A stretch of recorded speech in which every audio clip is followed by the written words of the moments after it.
Good morning children. Anil ज्ञान दीक्षा के अंतर्गत आज मैं फिर गणित की कक्षा के अंदर एक आपके लिए और समस्या लेकर आया हूँ, जिसमें हम परिमाप को हल करेंगे। इसको परिमाप क्या होता है? क्या सबसे पहले तुम्हें इसके बारे में ज्ञात होना जरूरी है कि परिमाप का दो शब्दों से मिलकर बना है। जैसे कि दो शब्द हैं, परि और माप। परि का मतलब क्या होता है? बाहरी। परि का मतलब बाहरी और माप का अर्थ है मापन। यानी कि किसी भी आकृति का बाहरी मापन हम उसको परिमाप कहते हैं। जैसे कि यहाँ पर हमारे पास ये आकृतियां दी गई।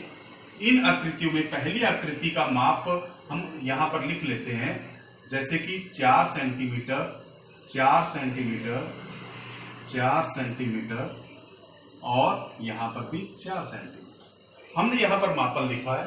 अब हमने परिमाप निकालना है, तो परिमाप निकालने के लिए हम क्या करेंगे?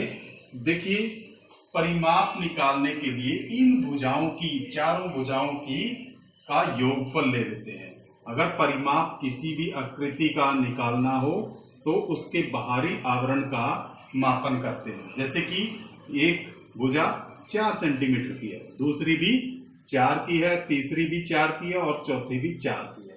तो हमने इन सभी भुजाओं का योगफल ले लेना है, चारों भुजाओं को जोड़ देना है। जोड़ने पर हमारे पास कितना है? 4 में 4 जोड़ा 8, 8 में 4 जोड़ देंगे 12, 12 में 4 जोड़ेंगे तो 16 सेंटीमीटर।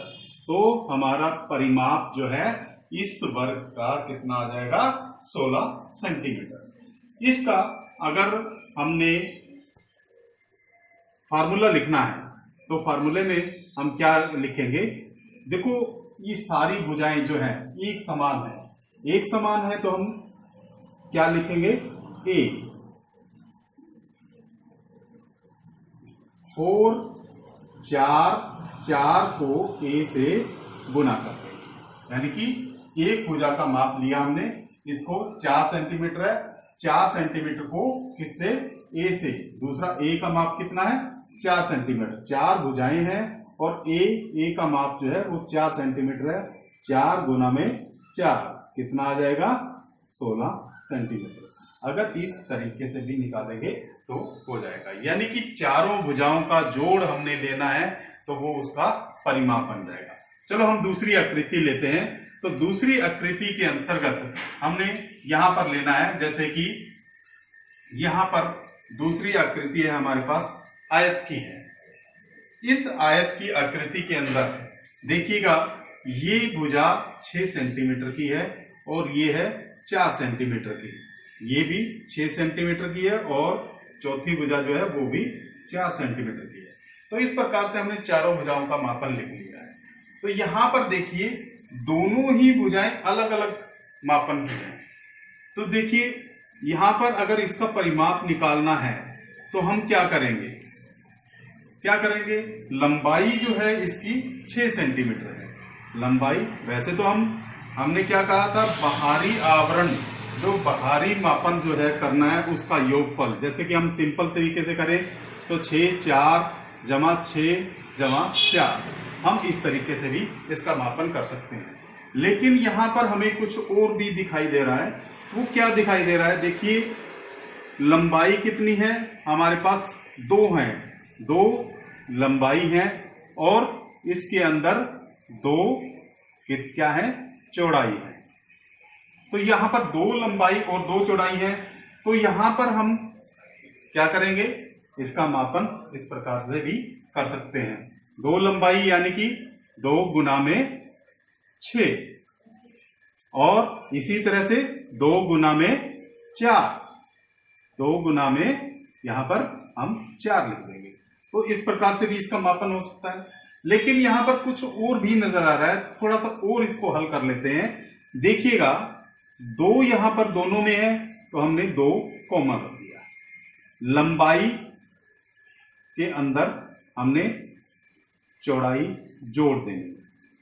लंबाई में चौड़ाई अगर जोड़ देते हैं, लंबाई हमारे पास कितनी थी 6 और चौड़ाई कितनी थी 4, 6 और 4 10, 10 को हमने 2 से गुना कर देंगे तो हमारे पास कितना आ जाएगा 20 सेंटीमीटर। तो हमारा यहां पर भी 20 सेंटीमीटर था और ये भी 20 सेंटीमीटर। तो हम दोनों ही तरीके से इसके परिमाप को निकाल सकते हैं। समझ में आया बच्चों? तो इस प्रकार से अगर मेरा ये वीडियो आपको पसंद आ रहा है तो इसको लाइक, कमेंट और शेयर जरूर कीजिएगा। आगे चलते हैं हम और परिमाप। देखो तीसरी हमारे पास एक और आकृति है, उस आकृति का भी अगर परिमाप हमने निकालना है। ये है 3 भुजाओं वाली आकृति। 3 भुजाओं वाली आकृति को हम क्या कहेंगे? त्रिभुज। त्रिभुज जिसका तीनों भुजाएं जो हैं, मान लो ये 6 सेंटीमीटर है, ये 6 सेंटीमीटर है और ये भी 6 सेंटीमीटर है। तो इस प्रकार से हम इसका भी बाहरी आवरण का परिमाप कर सकते हैं। परिमाप बराबर है 6 जमा 6 जमा 6, तो कुल कितना हो गया 6 तिये 18। तो हम इस प्रकार से भी इसका परिमाप निकाल सकते हैं। तीनों भुजाओं का योगफल जो है वो उसका परिमाप होगा। तो इस प्रकार से हम कोई भी आकृति, मान लो ये तो हमारे पास साधारण सी, कोई असामान्य सी आकृति मान लो आ जाती है हमारे पास। जैसे मैं यहां पर एक ड्रॉ कर रहा हूं आकृति, मान लो ये आकृति आ जाती है। तो इस प्रकार की आकृति का परिमाप निकालने के लिए तुमने क्या करना है? अगर मान लो इसका मापन दे रखा है 1 सेंटीमीटर, इसका भी 1 सेंटीमीटर, ये 4 सेंटीमीटर दे रखा है, ये 4 सेंटीमीटर दे रखा है, ये 5 है और ये भी 5 है। तो हमने क्या करना है? बिल्कुल सामान्य सा तरीका है, हमने इन सभी भुजाओं का योगफल ले लेना है। कैसे आएगा? जैसे कि हम यहां से शुरू करते हैं, 1 के बाद में 5, 5 के बाद में फिर 5 जोड़ देना है, फिर 1 सेंटीमीटर जोड़ देना है, फिर 4 और फिर 4। तो इस प्रकार से हम सभी भुजाओं को जोड़ देंगे तो हमारे पास कितना आ जाएगा? 6 और 5 11, 12 और 4 16 और 4 20। तो ये 20 सेंटीमीटर इसका परिमाप आ जाएगा। इस प्रकार से हमारे पास कोई भी आकृति आ जाए, किसी भी प्रकार की आकृति हो, उस आकृति का बाहरी आवरण यानी कि सभी भुजाओं का योगफल लेकर हम उसका परिमाप निकाल सकते हैं। अगर तुम्हें मेरा ये वीडियो पसंद आया हो तो इसको लाइक, कमेंट और शेयर जरूर कीजिएगा। Thank you.